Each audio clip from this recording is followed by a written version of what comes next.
মৰমৰ ছাত্ৰ-ছাত্ৰীসকল, আশা কৰোঁ তোমালোক ভালে কুশলে আছা। আজি মই তোমালোকলৈ এটা সম্পূৰ্ণ নতুন ভিডিঅ' লৈ আহিছোঁ। মই ভাবিছোঁ যে তোমালোকক মই ব্যাকৰণখিনি অসমীয়া ব্যাকৰণখিনি একেবাৰে প্ৰথমৰ পৰাই বুজাওঁ। যিসকলে ভালদৰে নাজানে তেওঁলোকৰ সহায় হ'ব বা নতুন ছাত্ৰ-ছাত্ৰী যিবিলাকে ক্লাছ 5, 4, 6 এনেকুৱা শ্ৰেণীত পঢ়িছে তেওঁলোকৰ বাবেও ভাল হ'ব। আৰু আমাৰ ডাঙৰেও বহুত সময়ত এই ব্যাকৰণৰ সৰু সুৰা কথাবোৰ খুঁটি নাটি মাৰি নাজানো। সেইকাৰণে অকণমান সময় যদি তোমালোকে ব্যয় কৰা, অকণমান সময় যদি মনোযোগ দি চোৱা, তোমালোকেও যাৰ কনচেপশ্যন ক্লিয়াৰ নাই তেওঁলোকক এই ভিডিঅ'কেইটাই যথেষ্ট সহায় কৰিব বুলি ভাবিছোঁ। আৰু মই আজি তোমালোকলৈ প্ৰথমে পদ কাক বোলে, পদৰ প্ৰকাৰসমূহ কি কি এইখিনিৰ পৰা ভিডিঅ' লৈ যাম বুলি ভাবিছোঁ আৰু আজি তাৰে প্ৰথমটো ভিডিঅ' তোমালোকলৈ আগবঢ়াইছোঁ। আহাচোন তেনেহ'লে আমি চাওঁ যে আমি দৈনন্দিন জীৱনত ইজনে সিজনৰ লগত বহুত ধৰণৰ কথা বতৰা পাতোঁ। আমি নিজৰ মনৰ ভাৱ এজনে আনজনৰ লগত কথা বতৰাৰ সহায়েৰে প্ৰকাশ কৰোঁ। আৰু এনেদৰে কথা বতৰা পাতোঁতে প্ৰকৃততে আমি একোটা বাক্য ব্যৱহাৰ কৰোঁ।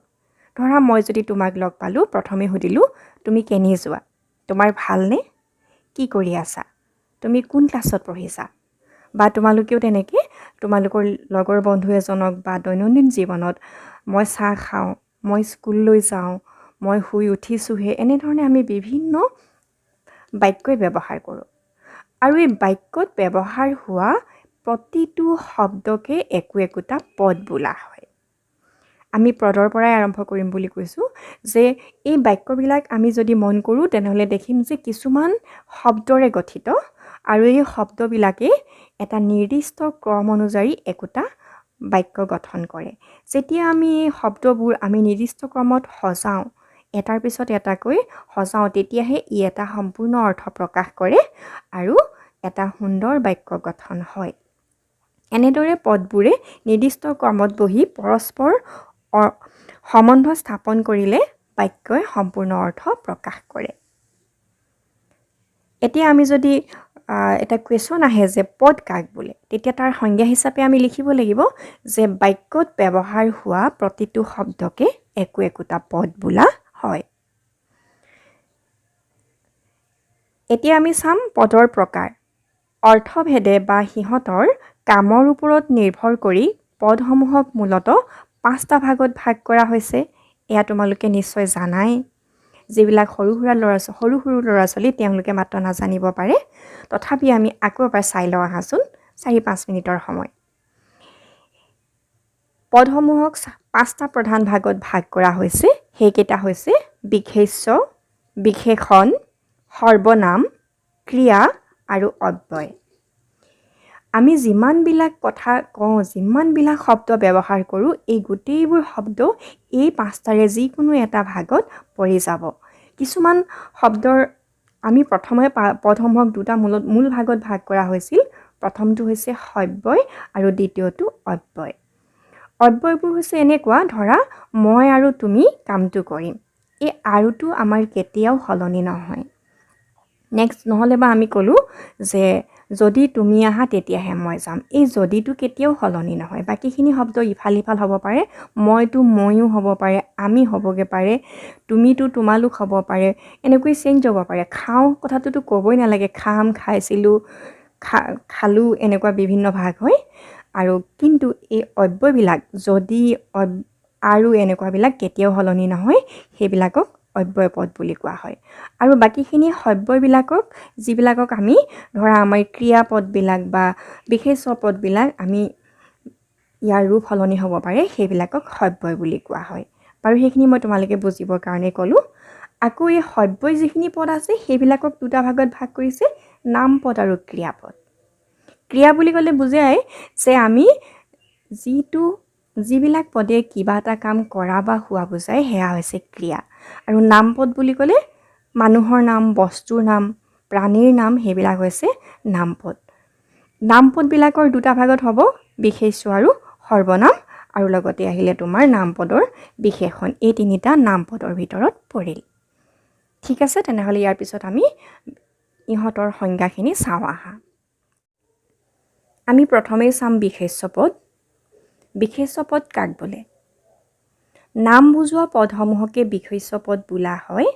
যেনে ৰাম, হাতী, টেবুল, ভ্ৰমণ, হিমালয়, এনেধৰণৰ বিভিন্ন যিকোনো মানুহৰ নাম বা যিকোনো এটা বস্তুৰ জাতি, এই শব্দবিলাককে বিশেষ্য পদ বোলা হয়।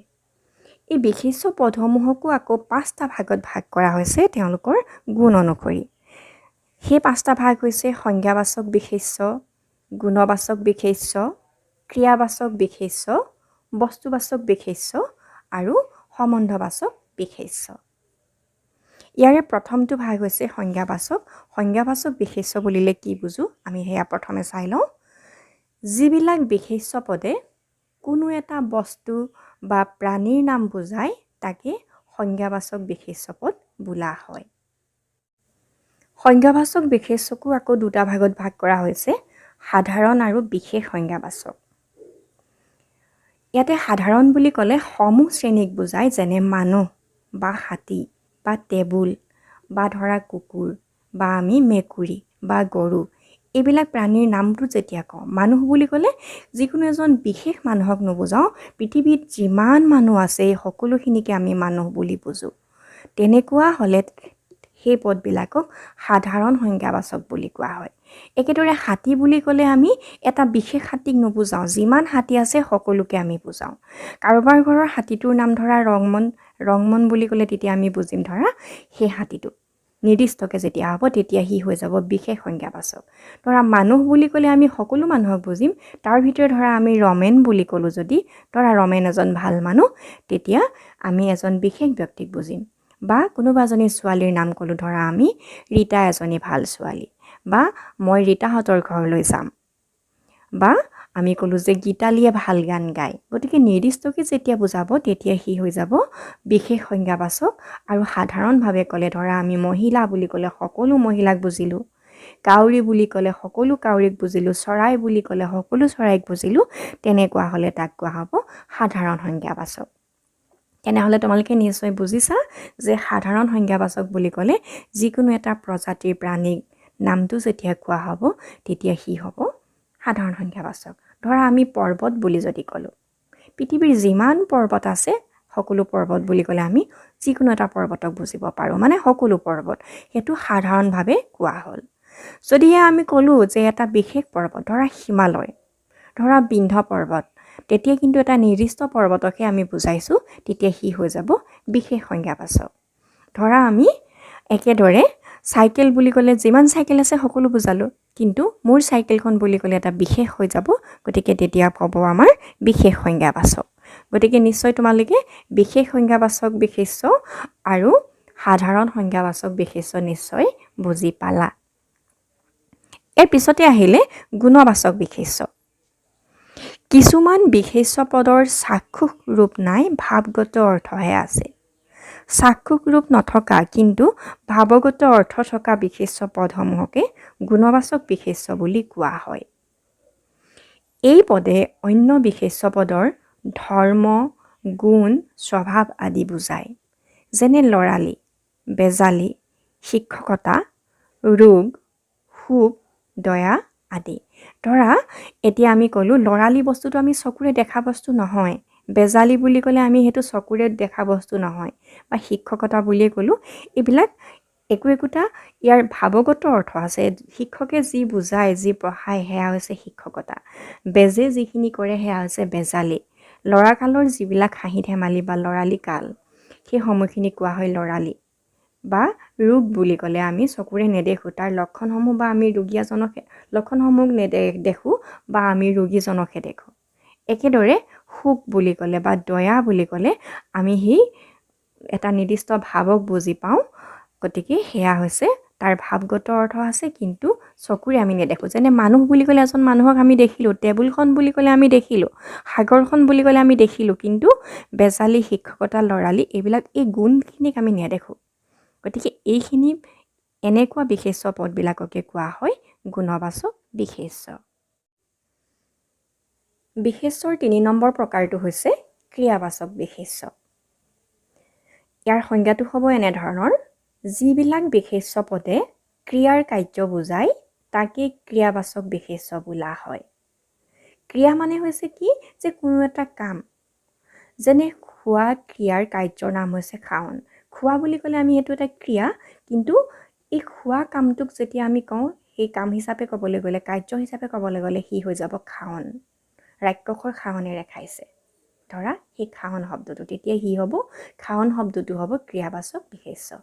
একেদৰে পঢ়া ক্ৰিয়াৰ কাৰ্যটো হৈছে পঢ়ন, যে পঢ়া শব্দটো হ'লে সি হ'ব ক্ৰিয়া, সি পঢ়িছে, সি খাইছে, কিন্তু ইয়াৰ যেতিয়া এটা কাৰ্য হিচাপে কোৱা যাব, ইয়াৰ কামটো হ'ব তেতিয়া সেই কামটো হৈছে পঢ়ন। একেদৰে যোৱা, মই ক'ৰবালৈ যাম, তুমি ক'ৰবালৈ যাবা, সেই যোৱা ক্ৰিয়াৰ কাৰ্যটো হৈছে গমন, বা ভ্ৰমি হোৱা ক্ৰিয়াৰ কাৰ্যটো হৈছে ভ্ৰমণ। একেদৰে হোৱা কামটোৰ কাৰ্য হৈছে শোৱন, বা আমি গছপুলি ৰুওঁ, সেই ৰোৱা ক্ৰিয়াৰ কাৰ্যটো হৈছে ৰোপণ। একেদৰে লিখন, সাঁতোৰা ক্ৰিয়াৰ কাৰ্যটো হৈছে সাঁতোৰ। কন্দা ক্ৰিয়াৰ কাৰ্য হৈছে কান্দোন। চোৱা ক্ৰিয়াৰ কাৰ্য হৈছে চাৱনি। গতিকে এইবিলাকক কোৱা হয় ক্ৰিয়াবাচক বিশেষ্য, যিবিলাকে কোনো এটা কামৰ কাৰ্যৰ নাম বুজায়। ইয়াৰ পিছতে আহিলে বস্তুবাচক বিশেষ্য। যি বিশেষ্য পদে কোনো বস্তুৰ নাম বুজায় তাক বস্তুবাচক বিশেষ্য পদ বোলা হয়। যেনে মাটি বুলি ক'লে আমি সকলোৱে বুজিয়ে পাওঁ। পানী, শিল, বালি, চাহ, কলম, টেবুল, বহী, কাপোৰ, ছবি, এনেকুৱাকৈ যেতিয়া যিকোনো এটা বস্তুৰ নাম বুজায়, সেইবিলাক বিশেষ্য পদকে কোৱা হয় বস্তুবাচক বিশেষ্য। তাৰপিছত আহিলে আমাৰ সম্বন্ধবাচক বিশেষ্য। যিবিলাক বিশেষ্য পদে মানুহৰ মাজৰ সম্বন্ধ বুজায় তাক সম্বন্ধবাচক বিশেষ্য বোলে। যেনে মা, দেউতা, পেহা, পেহী, মামা, খুৰা, মাহী ইত্যাদি।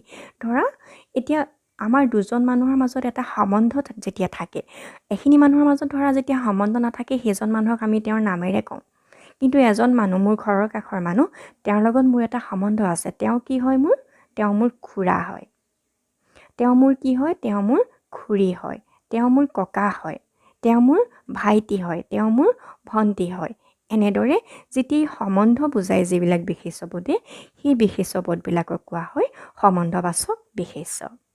তেনেহ'লে আজি তোমালোকলৈ বিশেষ্য পদৰ ভাগসমূহকে আনিলোঁ। প্ৰথম আনিলোঁ আমি পদৰ ভাগ, পদ কাক বোলে, পদ কেই প্ৰকাৰৰ, আৰু তাৰে প্ৰথমটো পদৰ ভাগকেইটা, বিশেষ্য পদৰ ভাগকেইটা তোমালোকলৈ লৈ আহিলোঁ। আৰু বহুত বেছি দীঘল কৰিলে ভিডিঅ'টো বহুত বেছি দীঘল হৈ যাব, সেইকাৰণে মই এনেদৰে ষ্টেপ বাই ষ্টেপ তোমালোকক ব্যাকৰণৰ ভাগবিলাক, ব্যাকৰণৰ পাৰ্টবিলাক বুজাই যাম বুলি ভাবিছোঁ। আশা কৰিছোঁ তোমালোকে ভিডিঅ'টো ভাল পাবা, আৰু যদি ভাল পোৱা ভিডিঅ'টো লাইক আৰু শ্বেয়াৰ কৰিবা। ধন্যবাদ।